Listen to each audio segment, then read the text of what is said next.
Bado tupo viwanjani tukiwa na mijadala mbalimbali kuhusiana na soka, na tulipoishia tunazungumza kuhusiana na mechi zinazoendelea kombe la dunia ngazi ya klabu. Sasa Ali Mufti tupo naye hapa kwa ajili ya kuangazia zilizokiki huko mitandaoni. Ali, karibu sana. Tuangazie ambazo zimekiki huko mitandaoni, lakini bado nipo na Deo pamoja na Jackson kuendelea kuzungumza kuhusiana na masuala mbalimbali ya soka. Karibu sana ndugu yangu. Asante sana. Uko vizuri? Alhamdulillah, namshukuru Mungu. Nakuona.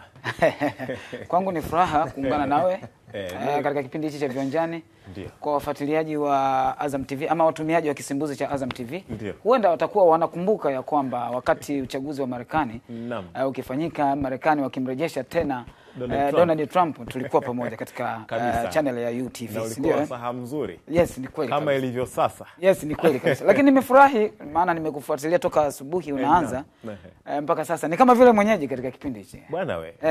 Wewe mtu bingwa bwana. Unajua hata Ronaldo anafunga kwa kichwa. Ronaldo Cristiano hapo sasa. Au Dilima. Anakurudisha huko kwenye soka. Huyu Cristiano mwenye mabao mengi zaidi. Sawa.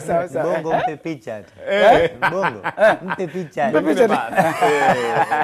Wakati mwingine story anakuwa nayo. Mbongo wakati mwingine anakuambia wewe mpe maelezo, point ataweka yake. Atalazimisha hii inakaa.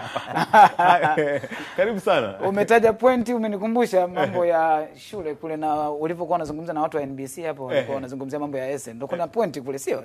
Point ya kwanza, ya pili, sio? Sasa point za kule mimi nazikumbuka. Kuna point ya uwekezaji. Kuna point ya miundombinu, lakini kuna point ya wamiliki wa shule. Hizo zote ni point. Lakini kuna point ya uhakikishe unatumia NBC. Hapo unatutajia mambo ya NBC sio zile za shule kule form 3. Sasa hizi ni point ambazo watu wamezipata hapa viwanjani, lakini pia point nyingine ambayo wameipata viwanjani. Yes. Najua unaifahamu. Ni kubwa sana. Unajua ni tukumbushe round ya 29 ambayo itapigwa hii leo. Yes. Ligi kuu ya NBC. Yes. Na nikwambia tu Richard Ngaira. Ndio. Katika zilizobamba zinazopatikana katika kipindi hichi cha viwanjani. Ndio. Bila shaka yote tutagusa kidogo hiyo mambo ya NBC. Alafu kisha tutakwenda katika FIFA Club World Cup. Kwa nini tunaoingia katika NBC Premier League? Ni kwa sababu takriban majuma 5 hivi watu hawajapata uhondo ule kamili wa NBC Premier League, na leo hii mechi 8 kupigwa kwa wakati huu mmoja katika channel tofauti. Sasa nimekuletea ratiba hapa ambayo inaonyesha channel ambazo utaweza kupata. Wewe kazi yako ni kuchagua tu mechi gani unayohitaji kupitia kisimbuzi chako cha Azam TV. Yes, Pamba Jiji dhidi ya JKT Tanzania, mechi ni saa 10 jioni, itachezwa sinema zetu. Yaani utaipata hii kupitia channel ya sinema zetu. Yes, Namungo dhidi ya Kagera Sugar, yenyewe utaipata kupitia Azam 1. Lakini Dodoma Jiji dhidi ya Singida Black Stars, yenyewe utaipata kupitia Azam Sports 4. Alafu Mashujaa dhidi ya KMC, yenyewe utaipata kupitia UTV. KenGold dhidi ya Simba Sports, yenyewe utaipata kupitia Azam Sports 2. Alafu Tanzania Prisons dhidi ya Young Africans, hii utaipata kupitia Azam Sports 1 HD. Lakini Azam FC dhidi ya Tabora United, hii utaipata kupitia Azam Sports 3. Alafu Coastal Union dhidi ya Fountain Gate, hii utaipata kupitia Azam 2. Bila shaka yoyote mtumiaji wa kisimbuzi cha Azam TV atakuwa tu karibu na remote yake kuhakikisha tu anabadilisha kwenda huku kuangalia matokeo, kuangalia mechi gani na mfurusha zaidi. Lakini kikubwa zaidi, kama hujalipia kisimbuzi chako, basi lipia mapema kabisa sasa hivi. Baadaye hapo kuna heka system wakati mwingine huwa inazidiwa. Kwa hivyo hauja kupata simu hiyo Richard. Na nikuhakikishie usikae sehemu moja kuangalia mpira na mimi. Kwa sababu mimi remote itawaka moto. Muda wote nataka niangalie Yanga anafanya nini, Simba anafanya nini, huko Prison kafanya nini, Coast kafanya nini, kwa sababu zote zipo mbasha. Yeke auto. Jibadilishe. Najua mmechambua sana ligi ya nyumbani, lakini kwa nukta tu kidogo wachambuzi watuambie. Unafikiri mechi gani ambayo leo hii itakuwa na mvuto zaidi? Yaani watu wataikimbilia zaidi. Kwanza na hapo mechi ya Pamba Jiji na JKT ndio. Pamba Jiji dhidi ya JKT ndio mechi kwangu nafikiri itakuwa bora sana. Na nikwambie tu kiingilio hapa ni shilingi 500 tu mzunguko. alafu VIP ni shilingi 5,000 kwa mujibu wa wenyewe Pamba Jiji. Wakajaze uwanja timu. Wakajaze uwanja. Kwa nini mechi hii itakuwa na mvuto zaidi? Kwa sababu ya uhitaji wa mchezo kwa Pamba Jiji na JKT, kocha wao alisema wanataka kumaliza kwenye top 5, kwa hiyo ni mechi ambayo kwa namna nyingi itakuwa na mzuka. Pia mashabiki wa Mwanza wanaweza wakaipelekea ikawa mechi ambayo ni special sana, kwa sababu timu imepanda daraja huu msimu, utaki tena iwe kwenye mazingira ya kurudi kwenye championship. Kwa hiyo Pamba wanahitaji mechi, nafikiri inawapatia nafasi ya kuondoka na alama 3 leo. Kwa hiyo nategemea itakuwa ni mmoja ya mechi nzuri kweli.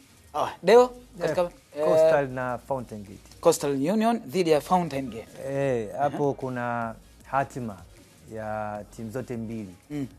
Alama 29 na alama 30. Okay.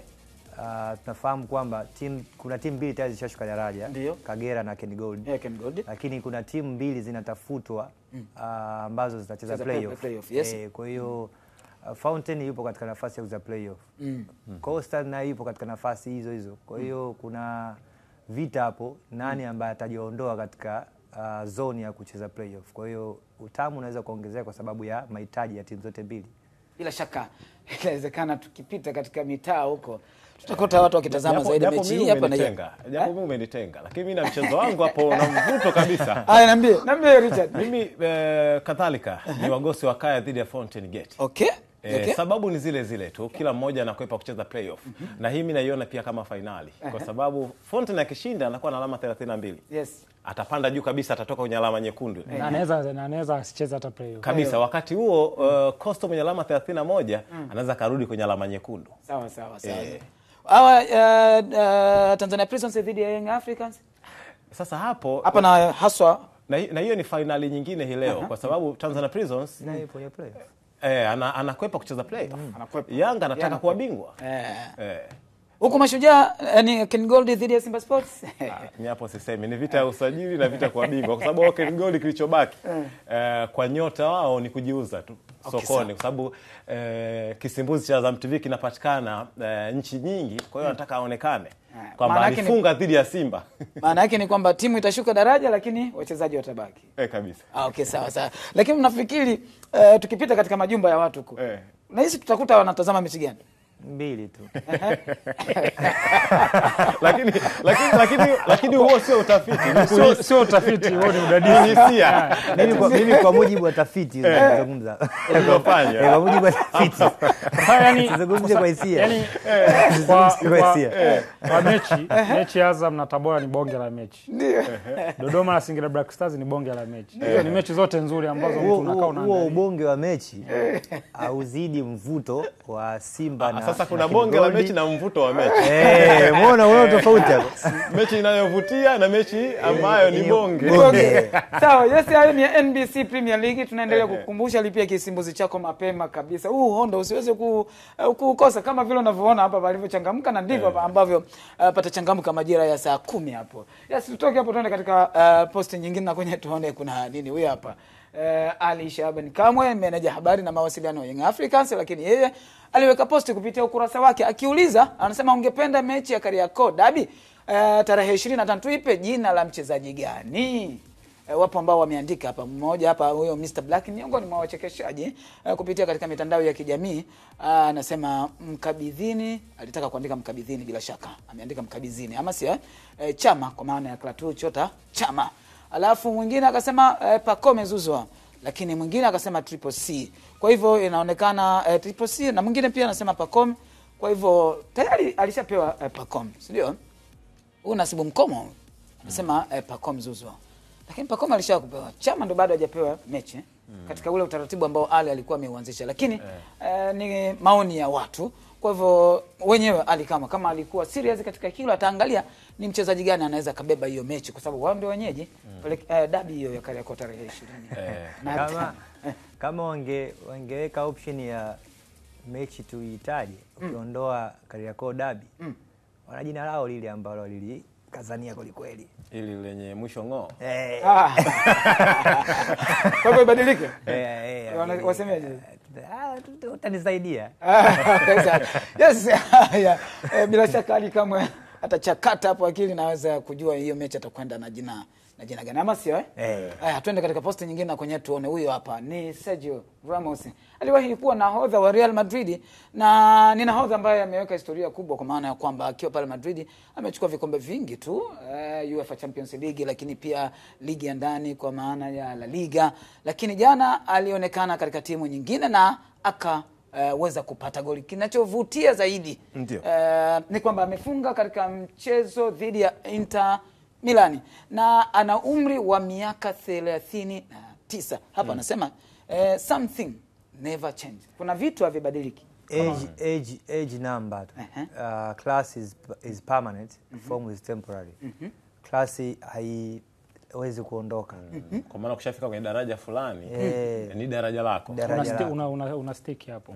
Kuna mtu anasema the greatest central back of all time. Of course kuna hiyo argument, lakini ni Ramos ni moja hao mabeki na ni moja mabeki ambao amefunga magoli mengi. Nafikiri kama name mzidi atakuwa ni Ronaldo Koeman wa Barcelona. Kuna Philippe Cook, huyu amefunga magoli mengi muhimu sana. Yaani magoli mengi muhimu sana kwa Madrid, wanajua mchango wake. Spain ameshinda kila kitu. Yaani hakuna kombe ambalo mchezaji unaliota kubwa ambalo Ramos ana kwenye kabati yake. Wakati tunawazungumza walinzi, moja walinzi ambao wanaogopa na washambuliaji basi ni Ramos. Na miongoni mwa watu ambao watu msahau huyu bwana ni na hasa Mohamed Salah. Na kwenye mpira ambao inakatisha kwenye lango la mpinzani akiwemo. Yani wewe achana kaba nani washambuliaji. Hebu shughulika kwanza na yeye. Mimi namkumbuka zaidi mwaka 2014 katika finali ya UEFA Champions League dhidi ya Atletico Madrid. Atletico walikuwa wanaongoza goli moja mpaka dakika 89 na ilinivunja moyo hiyo mechi. Kwa sababu nilikuwa najua Atletico anashinda. Out of nowhere mwamba kichwa, afu Atletico anaenda kufungwa goli 3 zingine. Ilikuwa ni moja mechi ya huzuni kabisa. Ni moja ya mechi ambayo sijawahi zisahau mpaka leo. Alifunga Marcelo, alifunga Di Maria na Bale. Yes, Ronaldo alifunga goli la penalty.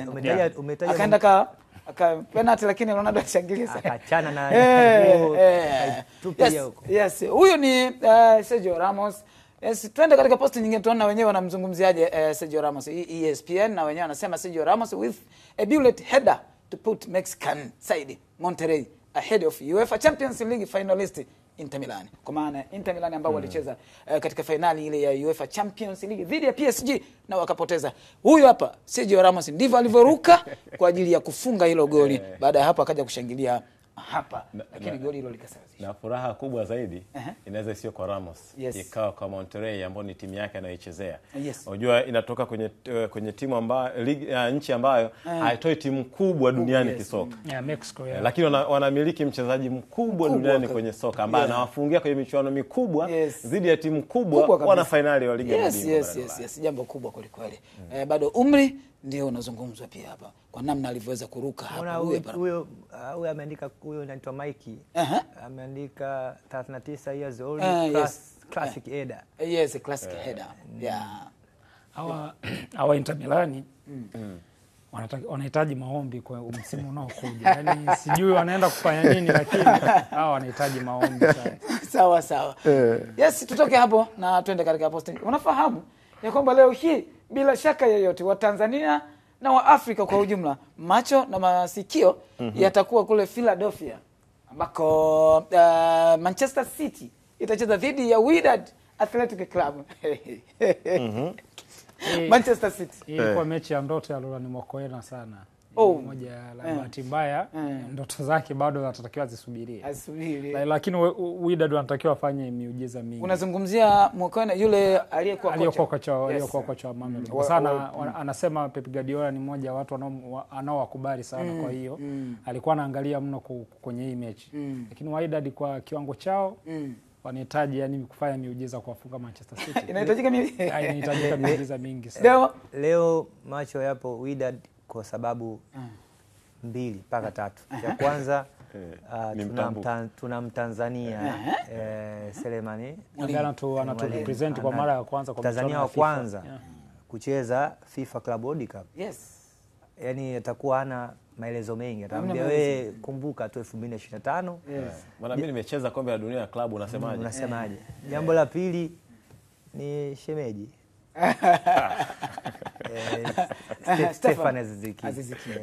Bwana ananongwa sana. Na hapa Wydad walikwenda katika uwanja ambao ndio utachezeka hiyo mechi kwenda kukagua uwanja siku moja kabla ya mechi. Kwa hivyo waliruhusiwa kuingia uwanjani kwenda kukagua uwanja. Tutoke hapo tuende katika Boston. Ulitaka wasiingie kaka.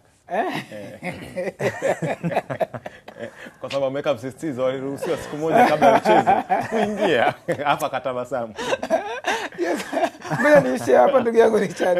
Huyu hapa ni miongoni mwa wachezaji ambao leo hii watakutana aidha Selemani Mwalimu au Stefan Aziz Ki ama wote kama kocha ataamua kuwaanzisha hao wachezaji wa Wydad Athletic. Kuna wakati Erling Haaland aliondolewa katika hali ya kibinadamu. Yani mpaka yeye ikamfikia akahojiwa kwamba watu wanakuondoa katika hali ya ubinadamu, kwamba wanakuweka katika nafasi ya jini. Yani kama mashine sasa. Yani sio mashine imepitiliza, ni kama sasa jini, monster. Alikataa akasema mimi ni binadamu, akaja akamwambia muona miguu yangu, si mikono. Na sasa hivi pesa yake ya kufunga unaona ni binadamu wa kawaida. Kwa hiyo nasidhani kama amerudi katika hali ya kawaida. Nataka kumuona hivi. Mnapenda kumuona hivi au kwenye ujini? Yani unajua kuna msimu mchezaji anakuwa nayo kila anachokigusa nzahabu kama Rafinha na Barcelona. Kila anachogusa goli. Ni kama Haaland msimu wake wa kwanza Manchester City. Huyu sasa yani ilifika sehemu watu wanaogopa kukutana naye sababu unajua Haaland lazima awe. Ilifika hatua michezo ilikuwa michache kuliko magoli. Yani na michezo 50 magoli 60. Kwa hiyo Salah kutoka kwa binadamu mpaka Erling Haaland. Sasa mimi labda niulize tu hapa Manchester City tumeona performance yake msimu huu ambao umemalizika hivi karibuni. Je, huyu Haaland inawezekana ni timu iliyomwangusha au na yeye mwenyewe? No, msimu mzima wa City haukuwa mzuri. Lakini bado huyu mchezaji alikuwa na msimu ambao sio mzuri, bado alifanikiwa kufunga zilikuwa goli zaidi ya 30 kwenye mashindano yote. Kwa hiyo inakuonyesha daraja la mchezaji aliyopo. Na wamenunua wachezaji wengine, Ryan Cherki, Reinders wanakuja kuiunganisha timu. Kwa hiyo Pep Guardiola hii ni michuano sahihi kwake kutengeneza kikosi kwa ajili ya msimu ujao. Na kwa Wydad walivyo form yao nafikiri City anaweza akaenjoy sana kucheza mechi ya leo. City anaweza kaenjoy. Leo Manchester City ni club bora barani Ulaya. Yes, hata kushuka kwao tumeona hawajashuka sana, wameshiriki michuano ile ya Ulaya. Hata kushuka kwao angalia namna ambavyo wanaendelea kumiliki wachezaji ambao na madaraja ya dunia. Sio rahisi timu kubwa kushuka kwa kushuka chini kwa kiwepesi. Maana yake fomu itapungua kwa upande wa wachezaji. Majeraha pia yaliyoandama. Haaland hajacheza sana msimu huu. Rodri kakosa msimu mzima, leo atakuwepo. Mshindi wa Ballon d'Or. Unaona? Kwa hiyo wana wachezaji ambao wanaweza kuamka muda wowote. Kwa hiyo haya ni mashindano ambayo yataendelea kuthibitisha kwamba daraja la wachezaji wa Manchester City pamoja na kocha ambaye aliyekuwa naye sio rahisi kupotea kiwepesi. Sawa.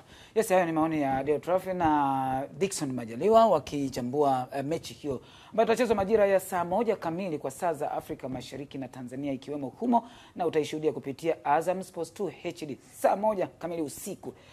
Utaishuhudia hiyo mechi. Lakini kuna mechi nyingine, Real Madrid itacheza na Al Hilal kutoka kule Saudi Arabia, timu ambayo naionaga katika channel zetu za sports hapa kutoka kule ligi ya Saudia. Majira ya saa 4 hivi utaweza kuishuhudia mechi hiyo. Channel ni hiyo Azam Sports 2 HD. Kwa hivyo uondo ni mwingi sana. Mchezo wa Madrid na Al Hilal ya Saudia utakuwa na ladha tofauti kwa sababu timu zote mbili zina makocha wapya. Ndio. Real Madrid na Xabi Alonso utakuwa ndo mchezo wake wa kwanza wa ushindani. Al Hilal wana Simeone Inzaghi kutoka Inter Milan. Kwa hiyo makocha wote wawili ni muda wao sasa wa kuonyesha kwamba huu upya ambao tulikuwa nao unaweza ukatokea na uwanjani kutokana na mifumo na mbinu ambazo tunaamini kwa upande wa Xabi Alonso kwenye attacking football.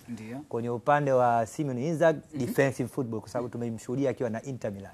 Okay, sawa. Na nimeona Xabi Alonso akimtaja Rodrigo ambaye kuna nyakati alikuwa apate nafasi sana wakati wa Carlo Ancelotti, sijui. Ya kiwango kilishuka. Alikuwa na amecheza mechi karibia 21 za mashindano yote hajafunga goli, kitu ambacho sio cha kawaida. Na hii ni kama classic. Yaani ni kama El Clasico kwa sababu ile Hilal ni kama Madrid ya huko Asia. Wachezaji waliopo wakija Ulaya wanaweza wakashiriki UEFA Champions League. Okay, sawa. Wamemleta kocha ambaye amecheza finali 2 za UEFA Champions League. Kwa hiyo ni moja ya mechi ambayo itakuwa ni kipimo sahihi kwa Xavi Alonso. Ni nini anaenda kufanya na hii Madrid mpya ambayo amepatiwa tayari wachezaji wawili wa daraja la juu. Kwa hiyo itakuwa ni moja ya mechi nzuri sana za kuangalia kwenye michuano. Asante. Yes, ndivyo tunamaliza hivyo katika mitandao ya kijamii. Nimekuwa nikiwasikia watu wakisema ya kwamba michuano hii ya FIFA Club World Cup ni kama vile pre-season kwa baadhi ya timu. Sijui ni kweli, niwaachie huo mjadala. Niruhusu niondoke Richard? Mimi nakuruhusu na nakushukuru sana kaka. Asante. Lakini si pre-season, tumekubaliana. Tulikubaliana. Au wivu. Au wivu kwa timu ambazo ni wivu.